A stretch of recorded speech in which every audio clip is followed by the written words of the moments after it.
बहू का 9वां महीना। सुमित्रा जी की बहू रितु प्रेग्नेंट थी और अब उसकी प्रेगनेंसी का 9वां महीना चल रहा था। रितु का पति देवेश उसका काफी अच्छे से ख्याल रखता था, लेकिन प्रेगनेंसी अपने आप में ही एक अलग ही वक्त होता है जब एक औरत कई तरह के बदलावों से गुजरती है। शरीर के साथ साथ उसके अंदर बहुत सारे इमोशनल चेंजेस भी आते हैं और रितु इन सब चीजों से गुजर रही थी। इसीलिए कई बार वो बहुत परेशान हो जाती थी। उसे बार बार बहुत मुश्किलों का सामना करना पड़ रहा था।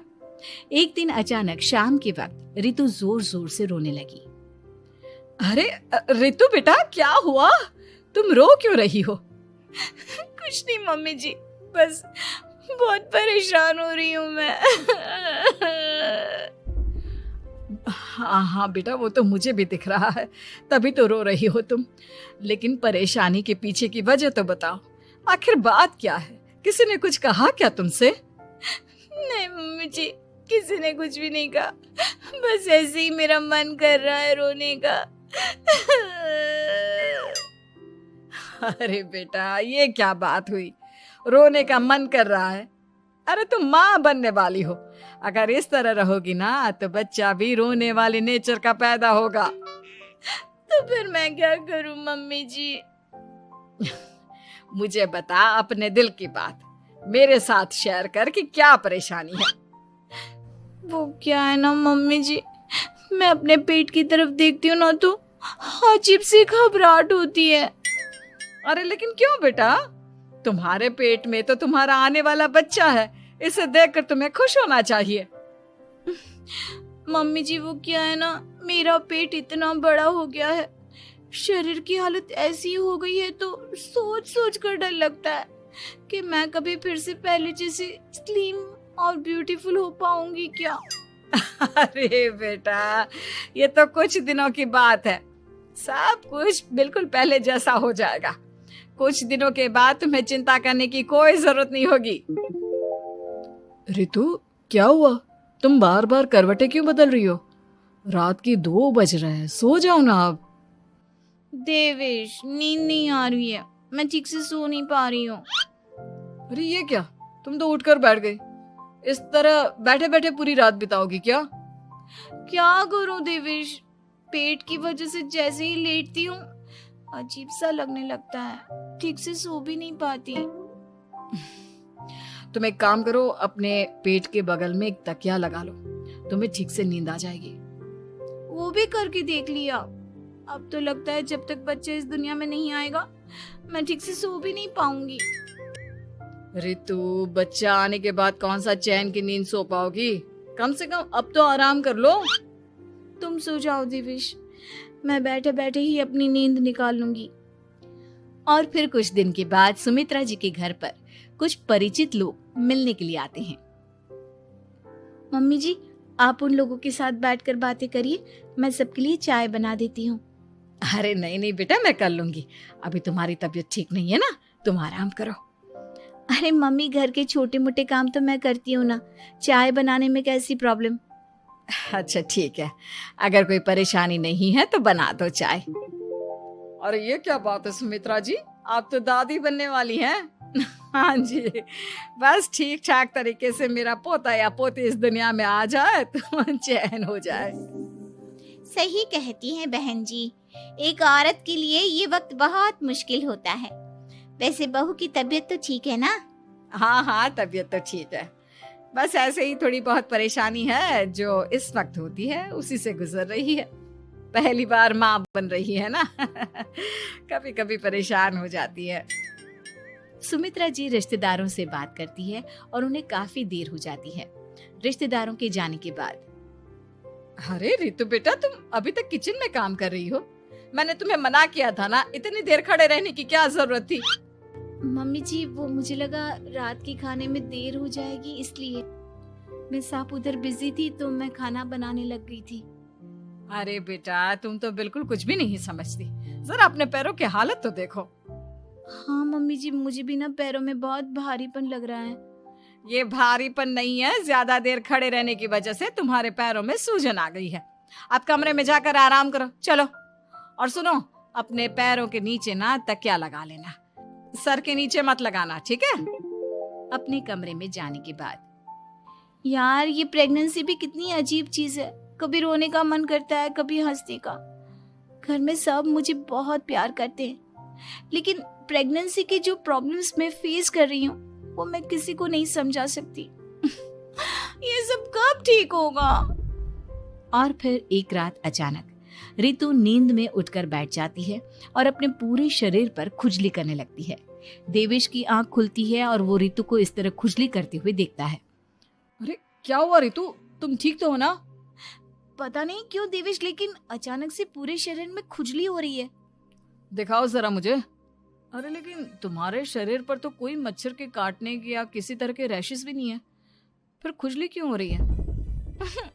लगता है ये भी प्रेगनेंसी की कोई नई प्रॉब्लम है। अरे अरे परेशान मत हो, मैं मम्मी को बुला कर लाता हूँ। सुमित्रा जी के आने के बाद अरे क्या बात है बेटा, इस तरह क्यों खुजली कर रही हो? अचानक से क्या हो गया तुम्हें? मम्मी जी ऐसा लग रहा है जैसे सर से पैर तक पूरे बदन में मच्छरों ने काट लिया हो। अरे लेकिन इसमें रोने की क्या बात है, चुप हो जाओ, सब ठीक हो जाएगा। हाँ मैं बहुत परेशान हो गई हूँ, बस अब जल्दी से बच्चा इस दुनिया में आ जाना चाहिए ताकि मुझे इन सारी प्रॉब्लम से मुक्ति मिले। ऐसा नहीं कहते रितु, माँ बनना तो दुनिया की सबसे बड़ी खुशखबरी है और ये सारी परेशानियां तो सबके साथ होती है। जानती हूँ, लेकिन फिर भी क्या करूँ, रात को सो नहीं सकती, कभी पेट भर के खाना खा लेती हूँ तो उल्टी करने का मन करता है, ज्यादा देर खड़ी हो जाती हूँ तो पैर में सूजन आ जाती है, ज्यादा देर बाहर घूमने भी नहीं जा सकती वरना टॉयलेट की प्रॉब्लम। ये सब कब ठीक होगा?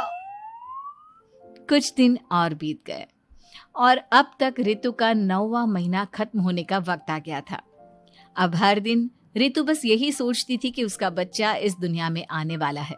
हाँ, वो बात अलग थी कि वो कई तरह की इमोशनल चेंजेस से गुजर रही थी और फिर एक दिन अचानक, देवेश मुझे ना चाउमीन खाने का मन कर रहा है।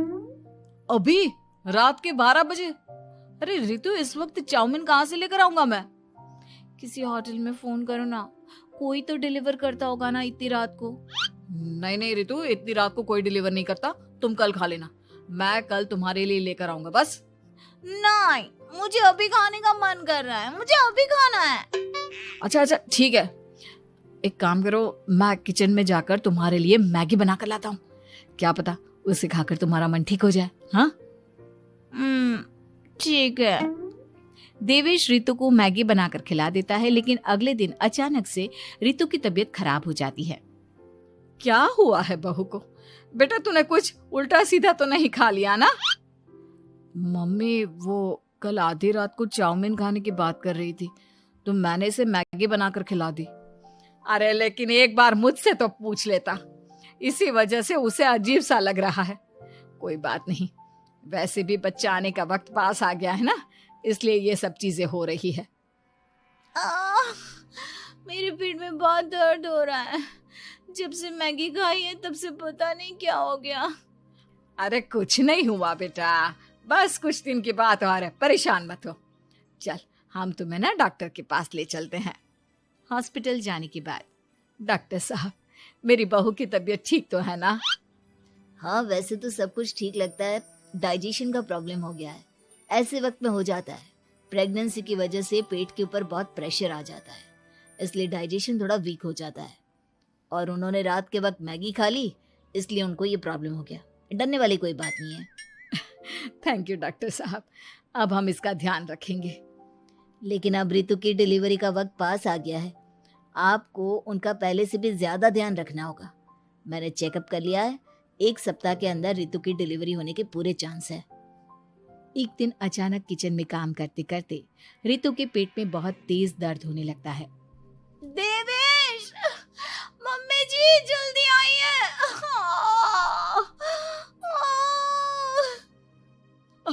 अरे क्या हुआ बहू, क्या हुआ तुम्हें? बहुत दर्द हो रहा है मम्मी, मेरे पेट में बहुत तेज दर्द हो रहा है, मुझसे खड़ा भी नहीं रहा जा रहा। इधर आ जाओ रितु, मैं तुम्हें बेड पर लिटा देता हूँ, सब ठीक हो जाएगा। बेटा, मुझे लगता है इसकी डिलीवरी का वक्त पास आ गया है। अब हमें रितु को हॉस्पिटल ले जाना होगा। वैसे भी डॉक्टर ने कहा था कि 1 सप्ताह के अंदर डिलीवरी कभी भी हो सकती है। मुझे बहुत दर्द हो रहा है, ऐसा लग रहा है जैसे मैं मर जाऊंगी। प्लीज मुझे बचा लो देवेश। अरे रितु, घबराओ मत, ऐसा कुछ नहीं होगा। हॉस्पिटल पहुंचने के बाद आप जल्दी से रितु को एडमिट करवा दीजिए और आप लोग बाहर वेट करिए। नहीं, मुझे बहुत दर्द हो रहा है। रितु, समझने की कोशिश करो, सब कुछ ठीक हो जाएगा।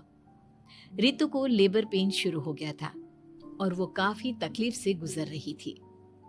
एक बच्चे को जन्म देते समय औरत जिस तकलीफ से गुजरती है उसे सिर्फ वही समझ सकती है।